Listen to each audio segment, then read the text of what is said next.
Hello friends, welcome back to my channel. My name is Akshay दौरी।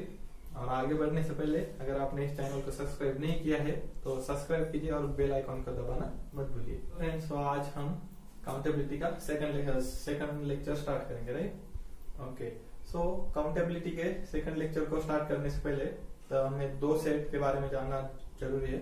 वो जो दो सेट है, फर्स्ट है नेचुरल नंबर। नेचुरल नंबर का सेट कौन सा है? 1 2 3 एंड सो ऑन। और सेकंड सेट जो है S of n, this is nothing but 1 2 3 up to n, right? This is finite set and this is set of natural number, right? Okay, so इन दोनों set का use करके हम countability define करेंगे, right? Okay, so next definition है अपनी similar set. First definition, similar sets, right? Let A and B are to any non-empty sets, तो हम उसको सिमिलर सेट कब बोलेंगे? उन दो सेट में अगर बाइजेक्शन एग्जिस्ट हो तो तभी हम उसको सिमिलर बोलेंगे, अदरवाइज नहीं, right? Let A and B are any two non-empty sets.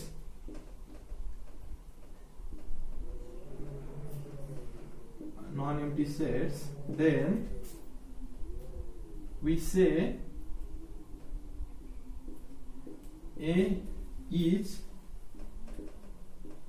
similar to B if there exists bijection between them, right? मतलब A एंड B में बाइजेक्शन एग्जिस्ट होना चाहिए तभी हम उसको सिमिलर सेट बोलेंगे, राइट? कभी कभी हम इसको इक्विवेलेंट सेट भी बोलते हैं, और इक्विन्यूमरस और equipotential, right? So equipotential, here potential, ये जो वर्ड है पोटेंशियल, पोटेंशियल वर्ड का मीनिंग क्या है? The number of element in that set, this is called as potential of that set, right? Okay, मैंने अभी सिमिलर सेट की डेफिनेशन देखी, राइट? सो उसके ऊपर दोनों नोट्स देखेंगे हम। नोट है, नोट क्या है? इफ नोट, फर्स्ट नोट जो है वो क्या है? If A and B are non-empty sets, right? Then we say B has more potential than A if, तो onto function from B, onto function from A to B cannot be exist, right? तो हम क्या कह सकते हैं? B has more potential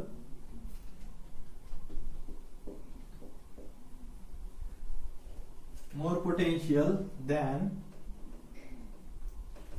B has more potential than A if onto function from B, onto function from A to B cannot exist, right? Okay, so B में ज्यादा potential है ए के मुकाबले, तो हम ऐसा कब कह सकते हैं? अगर A to B onto function exist नहीं होगा तो। सो ऐसा क्यों होता है? फॉर एग्जाम्पल, सपोज इधर मेरा 1 2 3 है और इधर मेरा ए बी सी डी है, right? Okay, so A and B, here B का पोटेंशियल ज्यादा है, मतलब बी में 4 एलिमेंट है, ए में 3 है, राइट? सो अगर हम फंक्शन डिफाइन करेंगे ना, अगर 1 को मैप किया, 2 को 2 और C को 3 को C पे मैप किया, तो मेरा D जो है वो D बचता है, D को प्री इमेज नहीं मिलती, राइट? सो अगेन मैंने चेंज किया, इधर डिफाइन किया, तो फिर मेरा C रह रहा है। अगर मैं इसको ऐसा किया, ये वाला फंक्शन डिफाइन किया, तो मेरा B छूट रहा है, राइट? सो अगर क्या हो रहा है, इस B में ज्यादा एलिमेंट होना, तो जो जितने ज्यादा एलिमेंट है ए से उतने एलिमेंट को प्री इमेज नहीं मिलती, मिनिमम, राइट? सो हम क्या कह सकते हैं? B has more potential than A if want to function from A to B cannot exist, right? Okay, and जो और सेकंड जो नोट है, राइट? सो सेकंड नोट क्या करेंगे अपनी? सेकंड नोट क्या है? If we can't define one function from A to B, then we say A has more potential than B. Second note क्या है, we cannot define one function from A to B, then we say A has more potential than B, right? तो पिछले case में क्या देखा था हमने, अगर A से B तक अगर ऑन टू फंक्शन एग्जिस्ट नहीं हो रहा है, then in that case B में ज्यादा एलिमेंट है एज कंपेयर टू A, और A से B तक अगर वन फंक्शन एग्जिस्ट नहीं हो रहा है तो A में ज्यादा एलिमेंट है as compare to B, right? Okay, so here potential का मीनिंग क्या है, number of element in that set. Okay, so our next definition है finite set, right? Finite set. So A is said to be finite. Obviously, A is nothing but set, right? So A is said to be finite if there exists bijection between A and S of n for some n. और definition क्या है, A is said to be finite if A is similar to Sn or some n, right? So for some n belongs to natural number, अगर मेरा A किसी S of n के similar आता है तो मैं इसको फाइनाइट सेट बोलूंगा, राइट? ओके, और जितने नंबर ऑफ एलिमेंट जो है, number of element in A, इसको कैसे डिनोट करते हैं, ऐसे जो कितने हैं n, और इसको क्या बोलते हैं, कार्डिनलिटी ऑफ A भी उसको बोलते हैं, और इसको ऐसे डिनोट करते हैं कार्डिनलिटी ऑफ A के बारे में, ठीक है? Okay, so by extension of sets, empty set, by extension of finite set, empty set can be defined as a empty set can also be a finite set. By extension of definition of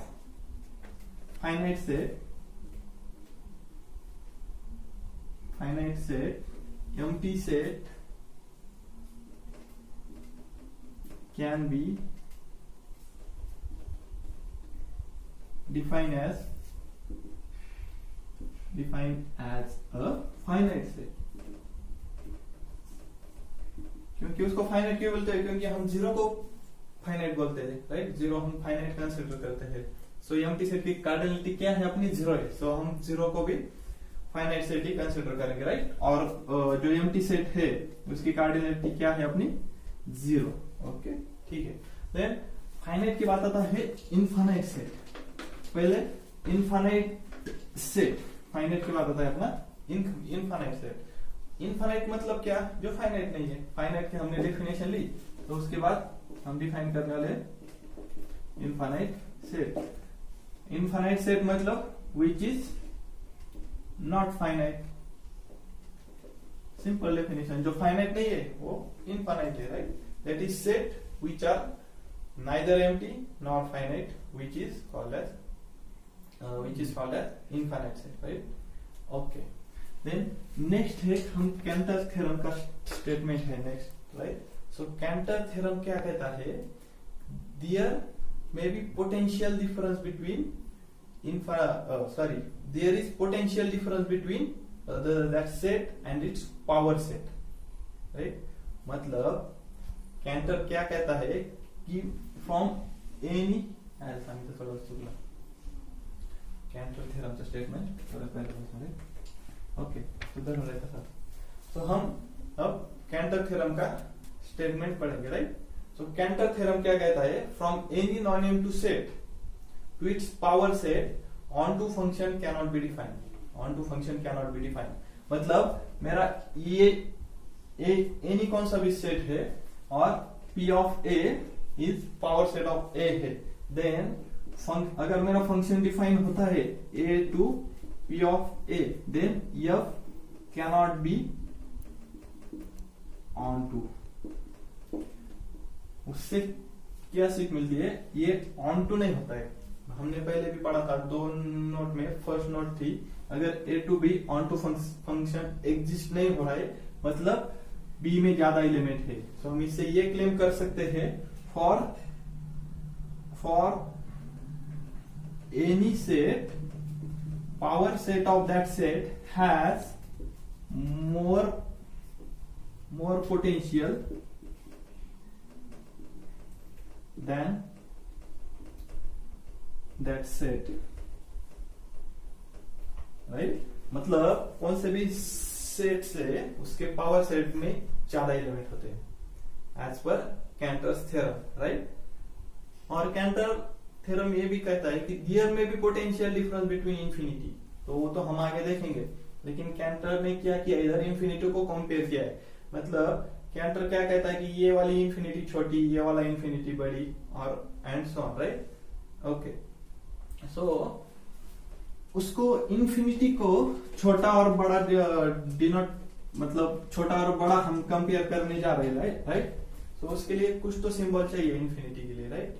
सो इधर 2 standard symbols है, एक है अलिफ not और जो second है इसको बोलते हैं अलिफ नल, और उसको बोलते हैं कॉन्टिनम, राइट। सो ये जो अपने सिंबल है उसको बोलते हैं ट्रांसपोनेंट सिंबल। ट्रांसपोनेंट मीन्स इनफाइनाइट नंबर के लिए जो सिंबल्स यूज करते हैं उसको ट्रांसपोनेंट सिंबल बोलते हैं। और ये जो ट्रांसपोनेंट सिंबल है अलिफ नल एंड कॉन्टिनम, उसको हम आगे यूज करेंगे, राइट। सो इधर हमने इसको डिफाइन किया है, ये जो है 2 ट्रांसपोनेंट सिंबल है, इसके ऊपर आगे की सब काउंटेबिलिटी डिफाइन होगी, राइट। ओके, पेज बदल रहा था।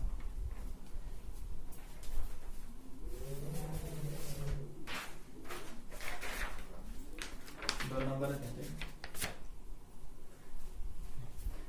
सो अब नेक्स्ट डेफिनेशन आती है काउंटेबली इनफाइनाइट सेट। ध्यान से देखना, काउंटेबली इनफाइनाइट सेट, उसको हम इन्यूमरेबल सेट भी बोलते हैं,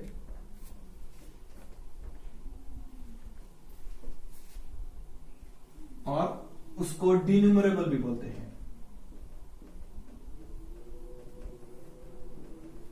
तो अगर काउंटेबल इनफाइनाइट वर्ड आए या इन्यूमरेबल वर्ड आए या डिन्यूमरेबल आए, तो तीनों भी वर्ड का मीनिंग एक ही है, राइट। सो हम डेफिनेशन देखेंगे। काउंटेबली इनफाइनाइट सेट की डेफिनेशन क्या है? A is said to be countable infinite, A is said to be countably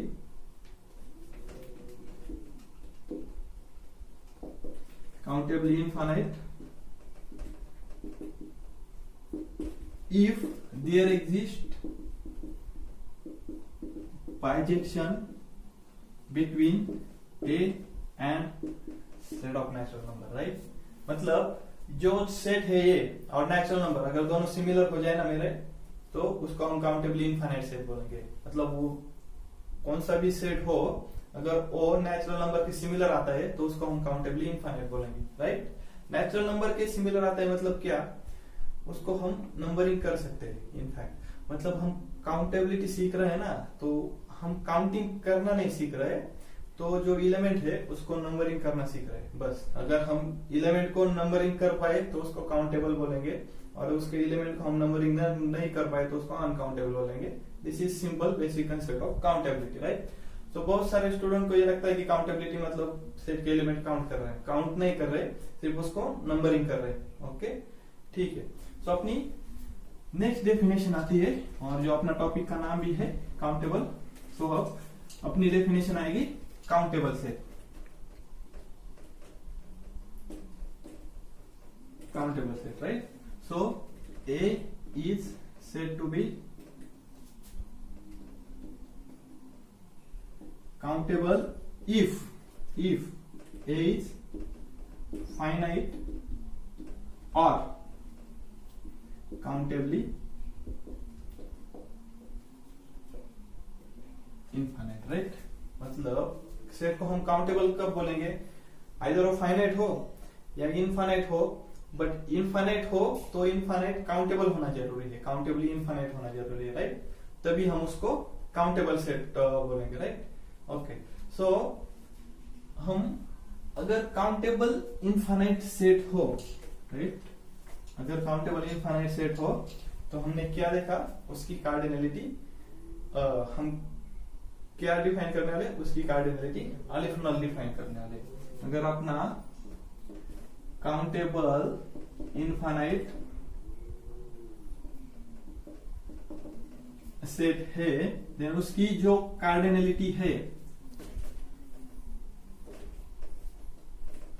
cardinality of countable infinite set, हम इसको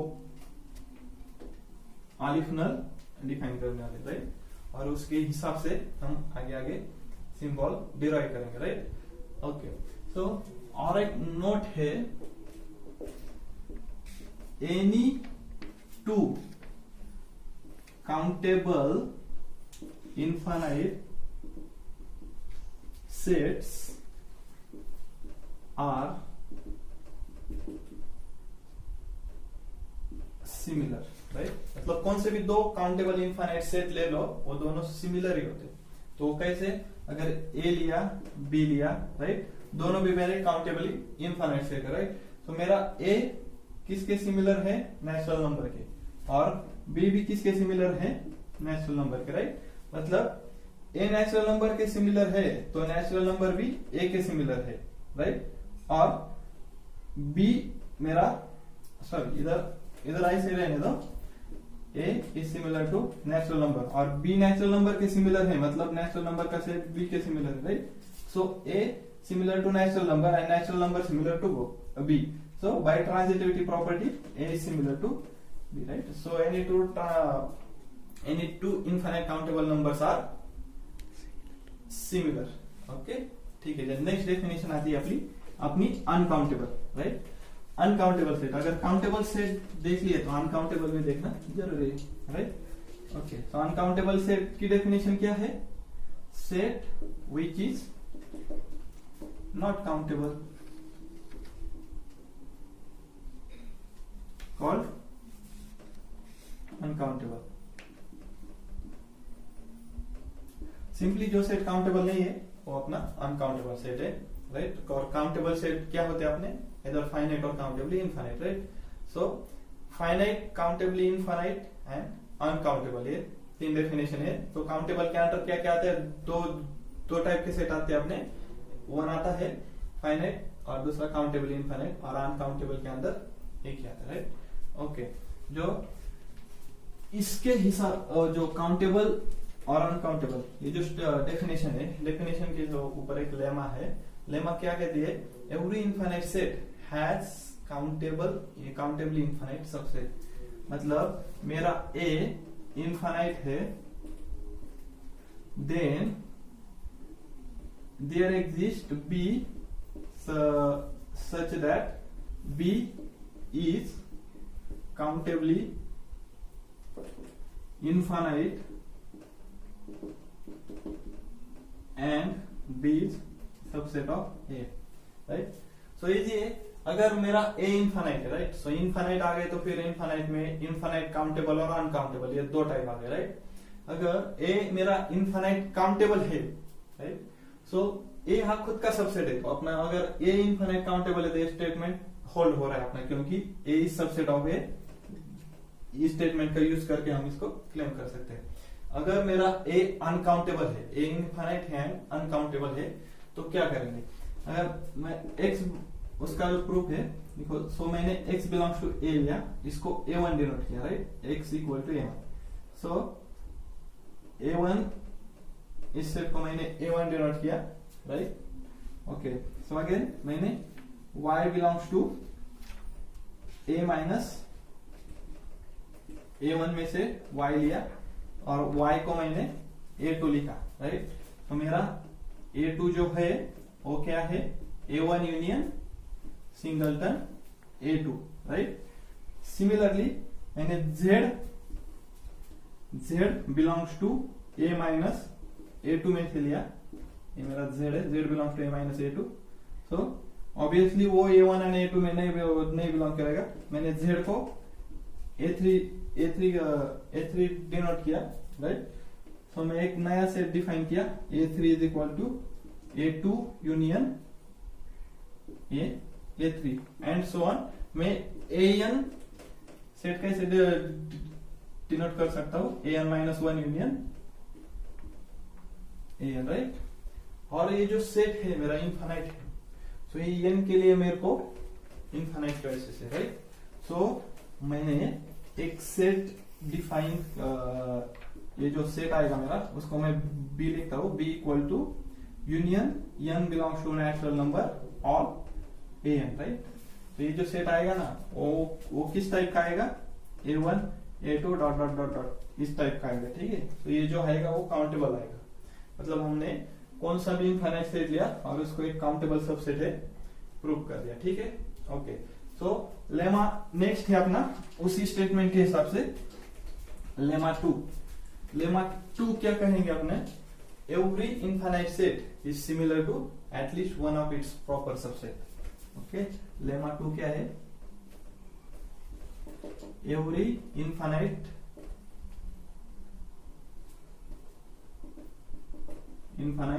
set is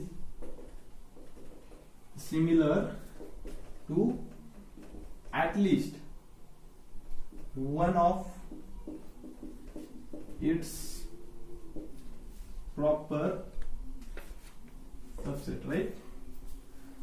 Okay, so every infinite set is similar to at least one of its proper subset. So कुछ author क्या use करते हैं, ये जो lemma 2 है ना अपना, तो उसको कुछ ऑथर इनफाइनाइट सेट की डेफिनेशन भी यूज करते हैं। तो एक को हम इनफाइनाइट कब बोलेंगे, तो वो at least one of its proper subset के सिमिलर आ जाए ना, तो उसको हम इनफाइनाइट बोलेंगे। अगर ऐसा नहीं हो रहा है तो उसको हम सीधा फाइनाइट बोलेंगे, राइट। अगर कौन सा भी सेट उसके प्रॉपर सबसेट के सिमिलर नहीं आ रहा है, एक भी प्रॉपर सबसेट के सिमिलर नहीं आ रहा है, तो वो सेट फाइनाइट ही होता है, ऑलवेज फाइनाइट होता है। और कौन सा एक सेट ले लिया और वो at least one of its proper subset के सिमिलर आ रहा है, देन उसको वो इनफाइनाइट ही होना पड़ेगा, वो फाइनाइट के केस में होल्ड नहीं करेगा, ठीक है। तो हम उसका प्रूफ देखते हैं ऐसा हो क्यों रहा है, राइट।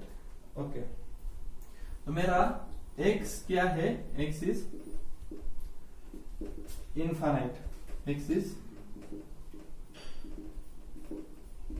इनफाइनाइट सेट है A में। अब मेरे को क्या शो करना है, x का एक प्रॉपर सबसेट है जो कि x के सिमिलर है, प्रॉपर भी है और x के सिमिलर भी है।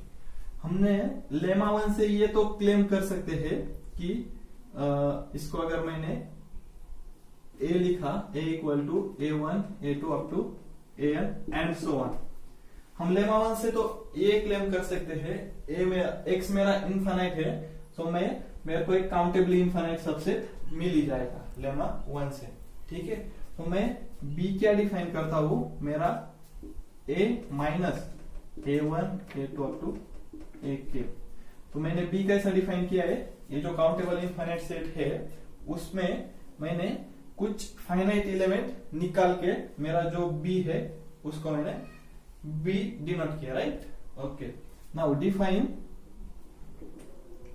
y क्या आएगा अपना, x minus A union B, right, x minus A union B। तो y में कौन से एलिमेंट आएंगे, x के सभी एलिमेंट आएंगे सिवाय इतने एलिमेंट के, A1 A2 A के छोड़ के बाकी सबके y के x के एलिमेंट आएंगे, राइट। सो मतलब A में इतने एलिमेंट कम है, राइट, x जो सेट है उससे y में इतने एलिमेंट कम है, राइट। सो ऑब्वियसली y जो होगा वो प्रॉपर सबसेट ही होगा x का, y का भी x के इक्वल होगा नहीं क्योंकि y में इतने एलिमेंट कम आ गए, राइट। ओके, सो अब क्या करना है, x से y पे हमें फंक्शन डिफाइन करना है, मतलब हमें x और y को सिमिलर दिखाना है, राइट। तो हमें उस पर 1 1 और 2 फंक्शन डिफाइन करना है। Okay, so define F from, मैं इसको थोड़ा स्प्लिट करके लिखता हूं, x minus A union A. X पे कुछ फर्क पड़ा नहीं पड़ा, क्योंकि मैंने ए को निकाल दिया और ऐड कर दिया फिर बाद में, तो एक्स मेरा एज इट इज रहा, right. So A from X to Y, Y क्या है मेरा X minus A union B, ठीक है।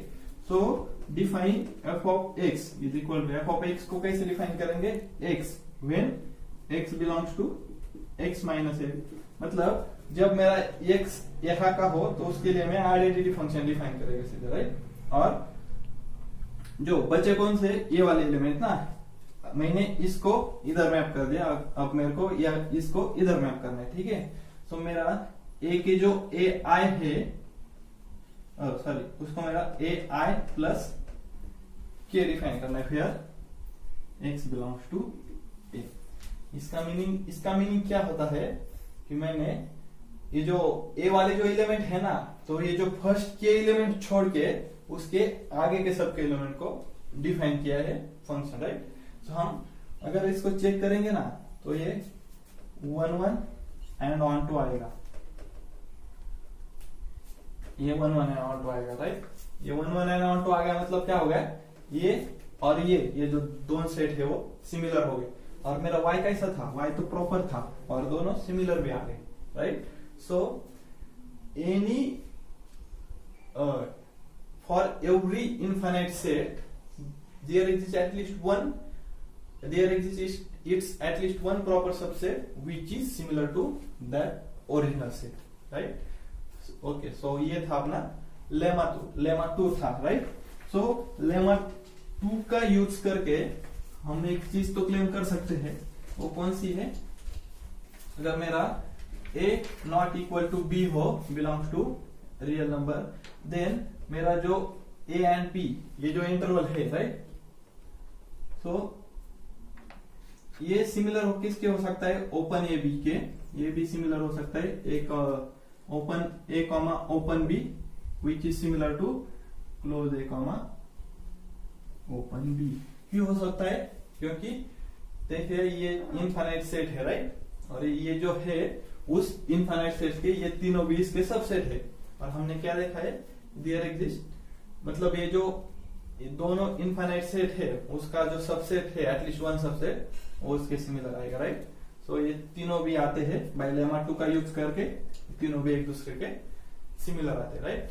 ओके, सो नेक्स्ट है अपना कैंटर्स क्वांटिनम हाइपोथेसिस। कैंटर्स क्वांटिनम हाइपोथेसिस, इस हाइपोथेसिस का यूज करके हम इंफिनिटी को कंपेयर करने वाले हैं, राइट। कैंटर्स क्वांटिनम हाइपोथेसिस, ये बहुत इंपॉर्टेंट हाइपोथेसिस है, राइट। उसको हम यूज करके अब इंफिनिटी को कंपेयर करने वाले, ओके, ठीक है। कैंटर्स क्वांटिनम हाइपोथेसिस क्या कहता है, there is no infinite cardinal between aleph null and continuum, okay, there is no infinite, there is no infinite cardinal between, अपना ये जो था अलिफनल एंड क्वांटिनम, जो अपना अलिफनल है एंड क्वांटिनम है, इन दोनों के बीच में एक भी इनफाइनाइट नंबर नहीं है, यही कैंटर्स क्वांटिनम हाइपोथेसिस कहता है, राइट। ओके, सो कैंटर्स क्वांटिनम हाइपोथेसिस के मतलब ये जो अलिफनल हमने डिफाइन किया था वो कार्डिनलिटी ऑफ नेचुरल नंबर के लिए था, और जो क्वांटिनम जो डिफाइन किया है वो हम power set of natural number के लिए डिफाइन करेंगे। ऐसा क्यों करेंगे, क्योंकि हमने देखा था कि कौन सा भी सेट लो तो उसके पावर सेट में ज्यादा एलिमेंट होते हैं as compare to that set, right. So अगर मैंने नेचुरल नंबर का सेट लिया तो उसके पावर सेट में नेचुरल नंबर से ज्यादा एलिमेंट होंगे, राइट। और नेचुरल नंबर को हमने अगर अलिफनल डिफाइन किया है तो उससे बड़ा कुछ तो नंबर होना चाहिए, तो उसको हमने कॉन्टिनम डिफाइन किया, राइट। सो ये है अपना अलिफ नर, ए है कॉन्टिनम।